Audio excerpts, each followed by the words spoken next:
안녕하세요. 혹시 여러분도 부자들을 보면 얼마나 많이 뺏으면 저렇게 부자가 되지? 라고 생각하시나요? 예전 신사임당 채널의 주원규님은 원하는 것을 얻으려면 뺏어야 하는 줄 알았다고 해요. 하지만 이제는 사람들에게서 억지로 뺏을 수 있는 것은 아무것도 없다는 걸 알았다고 합니다. 옛날엔 뺏어간다고 생각했기 때문에 그때는 아무것도 안 뺏기려고 생각을 했대요. 그런데 부자들은 뺏어가는 게 아니라 이게 더 중요한 가치야, 이게 더 좋은 거라고 보여주면서 어떤 것을 가치가 있다고 느끼게 만들어서 사람들이 스스로 자기 것을 내놓게 만든다는 거예요. 그리고 그 사람이 쥐고 있는 것 중에 나에게 중요한 것을 그 사람에게는 가치 없게 느끼게 만들면 되는 겁니다. 이건 뺏고 빼앗는 게 아니라 교환의 개념인 거죠. 혹시 예전에 빨간 클립 한 개로 집주인이 된 이야기 들어보신 적 있으신가요? 26살 한 청년이 인터넷으로 물물 교환을 통해 작은 클립 하나로 집을 구입하겠다는 계획을 세웠고 총 14번의 거래 끝에 집을 마련하게 됐다고 해요. 말도 안 되는 것 같죠? 그는 가장 먼저 빨간 클립을 물고기 모양 펜으로 교환했다고 해요. 그 다음 문 손잡이, 캠핑 스토브, 발전기, 스노모빌, 2인용 여행권, 트럭, 음반 취입 계약서, 집 1년 무료 임대권, 락가스와 반나절 보내기, 영화 출연권 등등으로 바꾸고 결국 2층짜리 농장이 있는 집으로 교환했다고 합니다. 이게 가치의 교환인 거죠. 이 사람이 나쁜 행동을 한 건 없죠. 뺏어간 게 없어요. 그렇게 본다면 부자들도 잘못한 게 없어요. 그들은 빼앗아가는 게 아니라 재미있는 게임이라는 가치를 만들어서 게임 머니를 쓰게 하고 재미있는 유튜브 영상이나 책을 만들어서 사람들에게 재미와 흥미라는 가치를 주고 돈을 번 것 뿐이니까요. 사람마다 중요하게 생각하는 가치는 다 달라요. 건강을 가장 가치 있다고 생각하기도 하고 돈을 가치 있다고 생각하기도 하고 게임, 명품, 운동, 맛있는 것 등 개인이 가치 있다고 생각하는 건 다 다르죠. 세상은 결핍의 세상과 풍요의 세상이 있다고 해요. 주원규님은 가난할 때는 결핍의 세상에 있었대요. 그 세상에서는 나 100만 구독자 목표로 유튜브 할 거야 하면 사람들이 비웃고 부정적 반응을 보인다고 해요. 책을 쓴다고 하면 네가 뭔데 책을 쓰냐? 시간이 많은가 보다. 지금도 먹고 살만한데 그런 거 왜 하니? 라는 식의 말이 되돌아왔대요. 목표를 말하면 말할수록 목표와 멀어졌고 결핍의 세상은 나를 방해하려고 작정한 것처럼 느껴졌다고 해요. 그렇지만 지금 풍요의 세상에서는 주변 사람도 싹 바뀌었고 이제는 사람들 앞에서 목표를 이야기할 수 있게 됐다고 해요. 목표를 말하면 그 목표를 같이 이룰 사람을 소개시켜 주거나 이룰 방법을 어디서 배울 수 있는지 알려준대요. 이들은 서로 협력해서 목표를 달성하지 못한 사람들까지 목표를 모두 달성할 수 있게 하는 것을 성공이라고 생각하는 거죠. 요즘 선한 영향력이라는 말도 많이 쓰죠. 요즘에는 한국에도 그런 사람들이 참 많아요.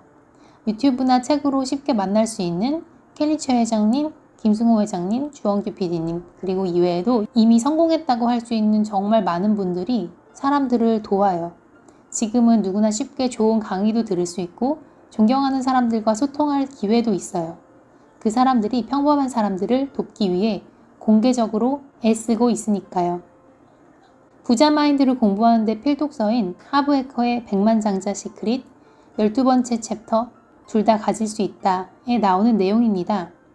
하브에커는 무일푼에서 불과 2년 반 만에 백만장자가 된 전 세계인의 부의 멘토로 불리고 있어요. 부자와 가난한 사람들은 세상을 바라보는 시각이 다르다고 해요. 저소득층과 중산층은 부족함을 보고 있고 뭐든 충분하지 않고 모든 걸 가질 수 없다고 생각한대요. 결핍의 세계에 있는 거죠. 하지만 하브에커는 우리가 세상의 모든 것을 다 가질 순 없지만 당신이 진짜로 원하는 것은 모두 다 가질 수 있다고 말해요. 일도 성공하고 가족과 시간도 많이 보내고 싶은 생각이 있다면 가난한 사람들은 언제나 한쪽만 선택하고 부자들은 둘 다 선택할 수 있다는 걸 안대요. 그래서 그런 고민이 있다면 둘 다 가질 수 있는 방법이 무엇일까? 이렇게 질문해 보라고 합니다. 마인드풀TV 정민님은 풍요는 우리 삶의 가장 자연스러운 상태라고 해요. 우리는 삶을 창조하기 위해서 존재하는 것이지 참고 견디기 위해 존재하는 게 아니라고 하고요. 그 이유는 내가 생각하는 것이 나의 현실이 되기 때문입니다. 내 생각이 물질화되어서 드러나므로 풍요를 생각해야 돼요. 또 사실 삶의 결핍이라는 건 없고 자연스러운 풍요를 향한 저항만이 존재할 뿐이라는 거예요. 우리는 그냥 풍요의 세상에 살면 되는데 나의 주변 사람들 대부분이 결핍의 세상에 살고 있기 때문에 나도 그 세상에서 살아온 거죠. 결핍의 세상에서 살아온 거의 대부분의 사람들과 부모님이 그리고 이 사회가 아이들에게 풍요에 저항하는 법을 가르쳐요. 이건 안 돼. 그런 건 못하는 거야. 그렇게 우리는 풍요에 저항하는 법을 배우고 가진 것에 집중하고 감사하고 행복해하는 능력을 잊어버린 거라고 해요. 잊은 것뿐이지 잃어버린 게 아니니 다시 그 능력을 찾아내면 돼요. 우리는 아기들을 보면 자연스러운 풍요라는 게 뭔지 알 수 있어요.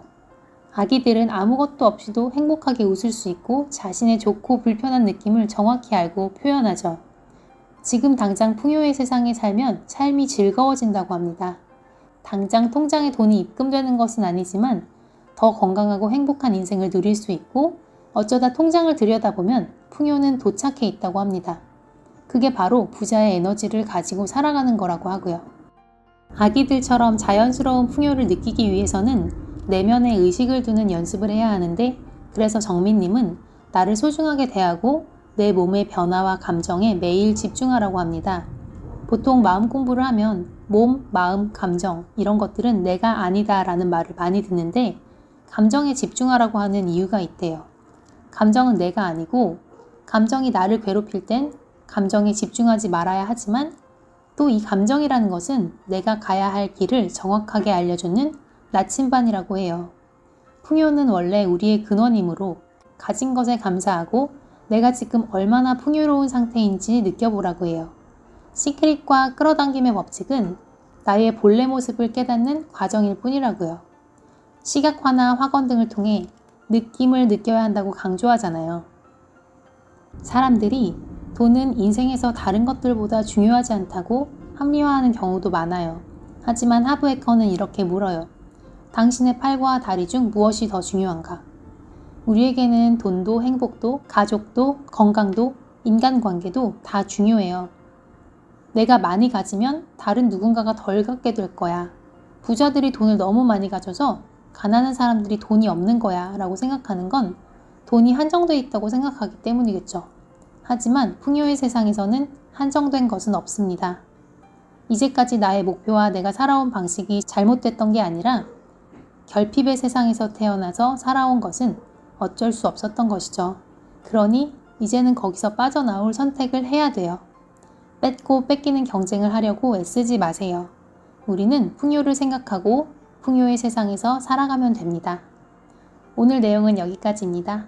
오늘도 나를 토닥토닥 포근하게 안아주며 풍요를 느끼는 하루가 되시길 바랄게요. 곧 또 만나요. 빠이.